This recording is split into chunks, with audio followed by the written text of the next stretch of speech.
Hello everyone, I welcome you all in exam orbit. So आज का हमारा lecture है हिटोट्रॉफिक न्यूट्रिशन पे।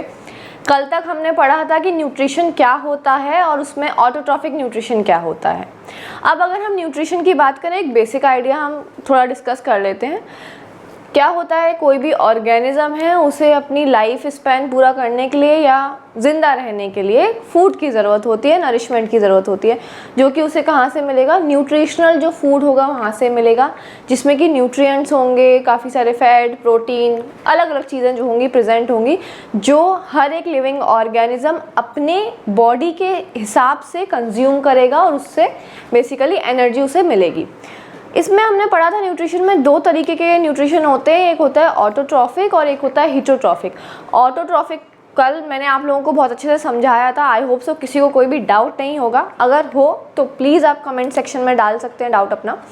देन हमने ऑटोट्रॉफिक न्यूट्रिशन में पढ़ा था दो तरीके के ऑटोट्रॉफिक न्यूट्रिशन होते हैं, कीमोसिंथेसिस एंड फोटोसिंथेसिस। तो यहाँ पे मेनली आपके सिलेबस में 10th के सिलेबस में फोटोसिंथेसिस जो है वो इम्पॉर्टेंट है, जो पूछा जाता है। फोटोसिंथेसिस में प्लांट अपना खाना खुद से बनाते हैं CO2 वाटर की प्रेजेंस में, जहाँ पे सनलाइट का यूज़ करते हैं और क्लोरोफिल का यूज़ करते हैं, जिससे ग्लूकोज बनता है, ऑक्सीजन बनती है एंड वाटर रिलीज होता है। बेसिकली ये सब चीज़ें हमने पढ़ी थी कल। आज हम पढ़ने वाले हैं हिटोट्रॉफिक न्यूट्रिशन। तो हिटोट्रॉफिक न्यूट्रिशन में मैंने आपको ये बताया था कि कोई भी लिविंग ऑर्गेनिज्म या ऐसे लिविंग ऑर्गेनिज्म जो कि अपने फूड के लिए या न्यूट्रिशन के लिए दूसरे ऑर्गेनिज्म पे डिपेंड करते हैं, वो होते हैं हिटोट्रॉफिक ऑर्गेनिजम्स, या उसे हम हिटोट्रॉफ्स बोलते हैं।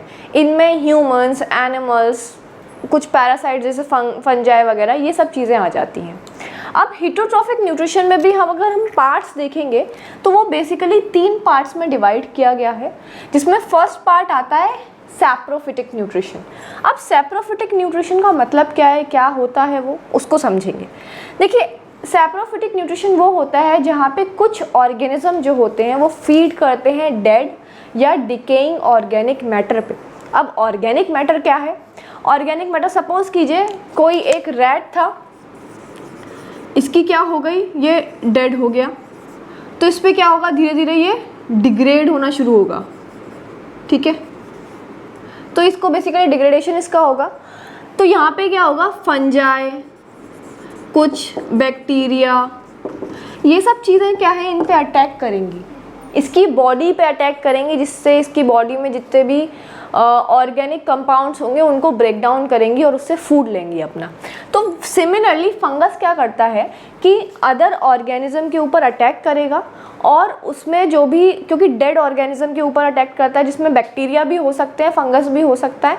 अब ये क्या करता है कि उस पर अटैक करेगा और उसके जो कॉम्प्लेक्स कार्बोहाइड्रेट्स है या कॉम्प्लेक्स कंपाउंड है उनको तोड़ेगा सिंपलर कंपाउंड्स में, जिसमें कि मेनली जो इसका पार्शियल डाइजेशन है वो आउटसाइड द बॉडी ही हो जाता है। मतलब वो अटैक करेगा और बॉडी में अंदर कंज्यूम करने से पहले उसको वो पार्शियल डाइजेशन करना स्टार्ट कर देता है। ठीक है, और बाकी के जो भी न्यूट्रिएंट उसमें मिलेंगे उसको एब्जॉर्ब कर लेगा। यहाँ पे मेन एग्जांपल फंगस है, इसमें बैक्टीरिया भी हो सकते हैं कुछ, तो बेसिकली माइक्रोब्स जो हैं वो आ जाते हैं। अलग अलग लिविंग ऑर्गेनिज्म पे डिपेंड करता है। ठीक है, बाकी हम अभी इमेजेस इसमें शेयर कर देंगे फंगस की, तो आपको पता लग जाएगा कैसे दिखती है या क्या होता है स्ट्रक्चर, जिनको भी नहीं पता है। Now parasitic nutrition.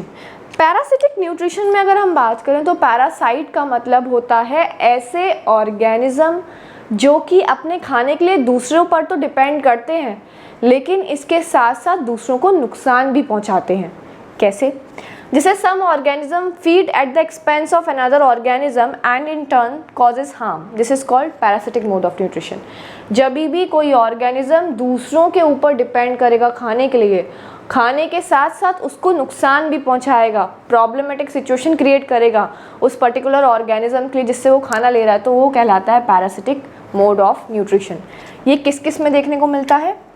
लीच हो गई, जो कि एक एक्टोपैरासाइट है। आपने देखा होगा बारिश के टाइम में मिट्टी में या काफ़ी जगहों पे लीच होती है जो कि खून चूसती है, तो ह्यूमंस में या एनिमल्स के ऊपर वो चिपक जाएगी, उनका ब्लड सक करेगी, जिससे उन्हें उनकी बॉडी पे हार्म हो रहा है, जबकि लीच को क्या हो रहा है, फ़ायदा हो रहा है। तो that is a parasitic mode of nutrition. अब पैरासाइट्स जो होते हैं वो बेसिकली होस्ट ऑर्गेनिज्म जो है, होस्ट ऑर्गेनिज्म वो होता है जिसके ऊपर पैरासाइट जो है अटैक करेगा। जैसे लीच जो है ह्यूमन के ऊपर अगर अटैक करेगी तो होस्ट कौन हो गया, ह्यूमन हो गया, ठीक है। तो होस्ट ऑर्गेनिज्म पे और अटैक करेगा, उस पे रहेगा और अपना न्यूट्रिशन वहाँ से लेता रहेगा। तो लीच जो हो गई वो एक्टोपैरासाइट है। दो तरीके के पैरासाइट होते हैं, एक्टोपैरासाइट और एंडोपैरासाइट। एक्टोपैरासाइट कौन से हो गए, जो बाहरी तौर पे अटैक करेंगे, उन्हें हार्म करेंगे और अपना न्यूट्रिशन लेंगे, तो उसमें लीच का एग्जाम्पल आ गया। नेक्स्ट आता है एंडोपैरासाइट। एंडोपैरासाइट मतलब वो होस्ट ऑर्गेनिज्म की बॉडी के अंदर रहेगा, जैसे एस्केरिस। कुछ जैसे ह्यूमंस में या एनिमल्स जो होते हैं कुछ उनमें देखने को मिलती है एस्केरिस, जो कि अंदर रहेगी बॉडी के और अटैक करेगी और अपना न्यूट्रिशन तो वहाँ से ले रही है, लेकिन जो होस्ट ऑर्गेनिज्म की बॉडी होगी उसका डेवलपमेंट प्रॉपर्ली नहीं होने देगी, उसका न्यूट्रिशन एब्जॉर्ब करती रहती है धीरे धीरे। बहुत बार आपने सुना होगा कि बच्चों के पेट में कीड़े हो जाते हैं, दोज आर ऑल्सो एंडोपैरासाइट्स, जो कि न्यूट्रिशन लेंगे जो बच्चे खाना खा रहे हैं उससे और उन्हें हार्म पहुंचाते हैं, उनकी ग्रोथ प्रॉपर्ली नहीं होने देते हैं। नेक्स्ट आता है होलोजोइक न्यूट्रिशन। अब होलोजोइक न्यूट्रिशन जो है ऐसा टाइप का न्यूट्रिशन है जिसमें ह्यूमंस आते हैं, एनिमल्स आते हैं। होलोजोइक न्यूट्रिशन क्या होता है, it is a type of nutrition where organism ingest solid और liquid organic food, digest it initially, absorb the nutrients. So basically holozoic nutrition वो होता है जहाँ पे जो फूड है उसे इंजेस्ट किया जाता है, यानी कि अंदर कंज्यूम करते हैं एनिमल्स हुए, ह्यूमंस हुए, एंड उसका डाइजेशन होगा, उसका एब्जॉर्प्शन होगा और जो भी वेस्ट प्रोडक्ट उसमें से होगा वो एक्सक्रीट आउट भी होगा। होलोजोइक न्यूट्रिशन में ह्यूमंस आ जाएंगे, डॉग्स, एलिफेंट, जितने भी एनिमल्स हैं जनरली वो होलोजोइक न्यूट्रिशन में आएंगे, एंड सिंगल सेल्ड ऑर्गेनिज्म जैसे अमीबा भी इसी के अंदर आता है। तो ये सब था हेटेरोट्रॉफिक न्यूट्रिशन के बारे में। इसके आगे हम पढ़ेंगे होलोजोइक न्यूट्रिशन में अमीबा का न्यूट्रिशन कैसे होता है, एंड देन उसके बाद ह्यूमंस का, ठीक है। तो अभी हम स्टार्ट कर रहे हैं अमीबा के न्यूट्रिशन कैसे हो। सो नाउ अब हमें पढ़ना है nutrition in amoeba. So basically nutrition in amoeba holozoic type का न्यूट्रिशन इसमें देखने को मिलता है। तो इसके साथ साथ इसमें कुछ स्टेप्स होते हैं। जनरली न्यूट्रिशन जो अभी तक लोअर ऑर्गेनिजम्स ले रहे थे वो दूसरों पे या तो अटैक करके या अपना खाना खुद से बना के ले रहे थे। Plants is basically a higher organism जो कि अपना खाना खुद से बनाते हैं। जो कुछ लोअर ऑर्गेनिज्म जैसे माइक्रोब्स हो गए, फंजाई हो गई, ये सब जो है अपना खाना या तो दूसरों पे अटैक करके ले रहे थे या कुछ अपना खाना खुद से बना भी रहे थे। अब आता है अमीबा, जिसमें प्रॉपर स्टेप्स चलते हैं। इंजेशन होगा, डाइजेशन होगा, ठीक है, एसिमिलेशन होगा, एब्जॉर्प्शन होगा, एक्सक्रीशन होगा, तो ये सारी चीज़ें होती हैं। तो सबसे पहले कुछ डिफरेंट स्टेप्स होते हैं होलोजोइक न्यूट्रिशन में अमीबा के। उसमें सबसे पहले आता है इंजेशन। इंजेशन का मतलब होता है एक ऐसा प्रोसेस जहाँ पे फूड के जो पार्टिकल्स हैं उनको अपनी बॉडी के अंदर कंज्यूम करेगा अमीबा। अब बेसिकली क्या होता है, सपोज़ कीजिए कि ये इस तरीके का कोई स्ट्रक्चर जो है ये अमीबा का स्ट्रक्चर है। दिस इज़ अमीबा, यहाँ पे न्यूक्लियस है, इसके अंदर का मटेरियल है।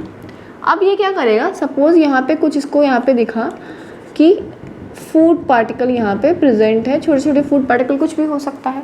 तो यहाँ से ये क्या करेगा, जैसे ये स्ट्रक्चर है अमीबा का, अब यहाँ से ये क्या करता है, एक इस तरीके की जो है स्ट्रक्चर जो है फॉर्म करना स्टार्ट करता है। तो इसको हम बोलते हैं सूडोपोडिया या फॉल्स फूड भी इसको बोला जाता है।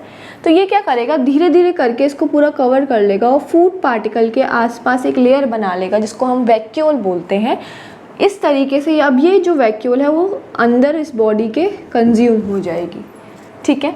तो amoeba pushes out the pseudopodia to encircle the food and engulf it, forming food vacuole. This process is known as phagocytosis. तो इस प्रोसेस को ये क्या बोला जा रहा है, फैगोसाइटोसिस बोला जा रहा है, ठीक है। अब जब ये फूड वैक्यूल अंदर आ गई तो अब इस पर क्या होगा, काम शुरू होगा।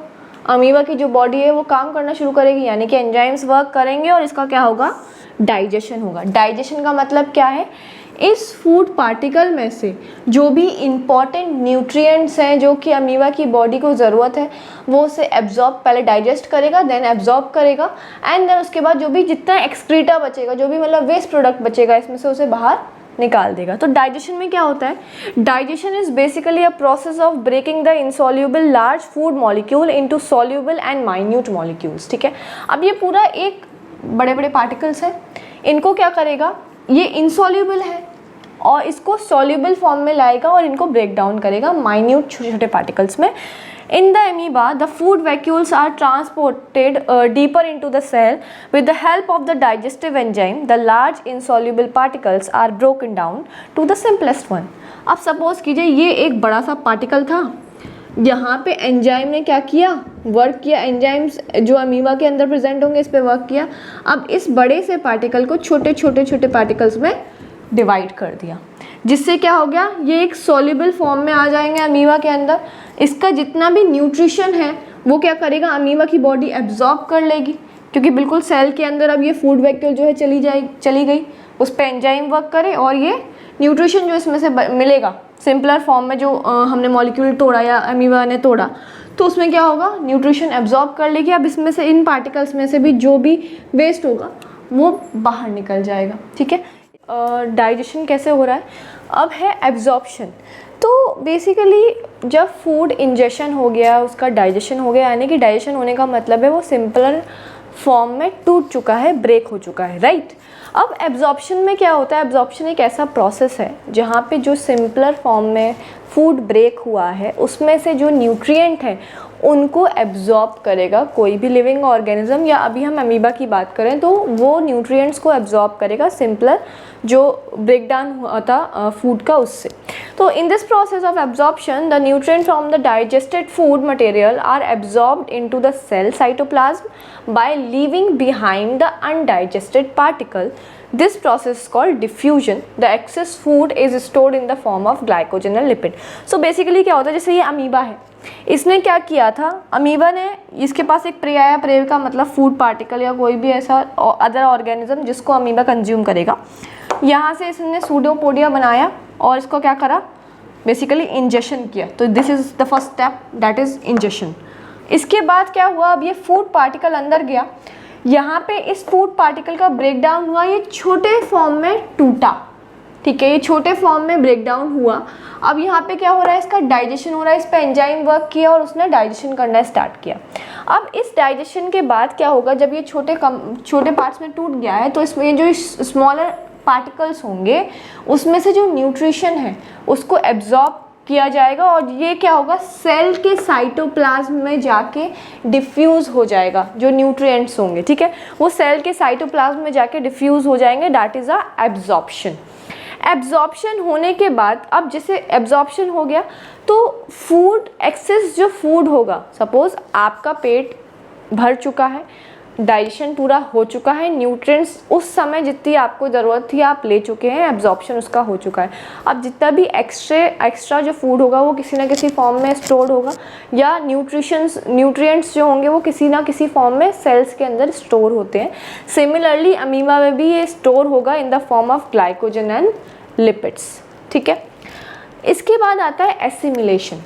एब्जॉर्प्शन हो गया, अब एसिमिलेशन का प्रोसेस होता है जहाँ पे जो एब्जॉर्प्शन हुआ है फूड पार्टिकल का या न्यूट्रिएंट्स का, उससे एनर्जी प्रोड्यूस करेगी सेल। तो assimilation is the process of obtaining energy from the absorbed food molecule. In amoeba absorbed food molecule are utilized for producing the energy required to carry out different life process within the cell. अब क्या है, amoeba एक पूरी single celled organism है, सारी चीज़ें उसकी एक ही सेल में हो रही हैं, बट उसको अपना लाइफ स्पेन चलाना है, उसको ज़िंदा रहना है, तो उसके लिए उसे एनर्जी भी चाहिए। तो अब ये जो फूड पार्टिकल था जो कि बेसिकली एब्जॉर्ब हुआ, वो क्या करेगा, एनर्जी उससे प्रोड्यूस होगी, वो एनर्जी क्या करेगी, लाइफ उसका आगे चलाने के लिए उसको यूज़ करेगा एनर्जी को, जो कि एसिमिलेशन के थ्रू प्रोड्यूस हो रही है। ठीक है, तो वो स्टेप जो होता है जहाँ पे फूड पार्टिकल से एनर्जी को बनाया जाएगा या प्रोड्यूस किया जाएगा, दैट इज़ अ एसिमिलेशन। ठीक है, तो एसिमिलेशन क्या हो गया, हमारा फोर्थ स्टेप हो गया अमीबा के न्यूट्रिशन के अंदर। देन लास्ट स्टेप आता है इजेक्शन का। अब इजेशन जो है वो एक ऐसा प्रोसेस है जहाँ पे इंजेशन कर लिया, डाइजेशन हो गया, एब्जॉर्प्शन हो गया, एसिमिलेशन भी हो गया, यानी कि एनर्जी भी प्रोड्यूस हो गई। अब कुछ ना कुछ पार्टिकल तो ऐसे बचेंगे जो कैसे होंगे, वेस्ट होगा, ठीक है। तो this is the west part. अब वेस्ट पार्ट होगा तो क्या करेगा अमीबा उसे, तो इजेशन के थ्रू वेस्ट जो होगा उसको एक्सक्रीट आउट कर देगा अपनी बॉडी से या अपने सेल से। तो egestion is the process of excretion of undigested food material. This process is carried out by rupturing the cell membrane to remove the undigested food material from its body। अब यहाँ पे क्या होता है, बेसिकली ये जो सेल है यहाँ से ये रप्चर करेगी और वेस्ट मटेरियल को बाहर निकाल देगी। दिस इज़ लाइक एक वैक्यूल के कॉन्ट्रेक्टाइल वैक्यूल्स के फॉर्म में होगा और ये वहाँ बाहर निकल जाएगा वेस्ट प्रोडक्ट और ये सेल दोबारा से बंद हो जाएगी, ठीक है। तो इसमें हो गया इजेशन, यहाँ पे जो एक्सक्रीटा है या वेस्ट प्रोडक्ट है वो अमीबा की बॉडी के बाहर निकल जाएगा। इस तरीके से उसने फूड भी कंज्यूम कर लिया, उसमें डाइजेशन भी हो गया, उसने अपना न्यूट्रिएंट एब्जॉर्ब भी कर लिया, उससे एनर्जी भी बना ली और जितना भी वेस्ट था जो कि डाइजेस्ट नहीं हुआ वो बाहर भी भेज दिया। तो इस पूरे न्यूट्रिशन को हम बोलते हैं होलोजोइक न्यूट्रिशन, जो कि अमीबा में देखने को मिलता है, ठीक है। ये जो टॉपिक है इम्पॉर्टेंट है बहुत ज़्यादा बोर्ड के पर्सपेक्टिव से, तो इसमें लिखने को ही आएगा आपको और अच्छे खासे नंबर में लिखने को आएगा। तो इसको आप अच्छी तरीके से नोट कर सकते हैं, स्क्रीनशॉट ले लीजिए, डायग्राम भी बनाना इंपॉर्टेंट है, ठीक है। तो सब चीज़ें अच्छे से कीजिए और प्रैक्टिस कीजिए, ठीक है। बाकी हम लोग क्वेश्चंस जो हैं PYQs वगैरह वो शॉर्ट्स के फॉर्म में आपको प्रोवाइड कराते रहेंगे। और please like and subscribe the channel because it is really important कि आप लोग लाइक करें, सब्सक्राइब करें, ताकि चैनल जो है वो हम लोग और अच्छे से काम कर सकें और आप तक सारी वीडियोस जो हैं वो प्रॉपर्ली पहुंच सके और आपको हेल्प हो सके आपके बोर्ड्स के एग्ज़ाम में। Thank you so much.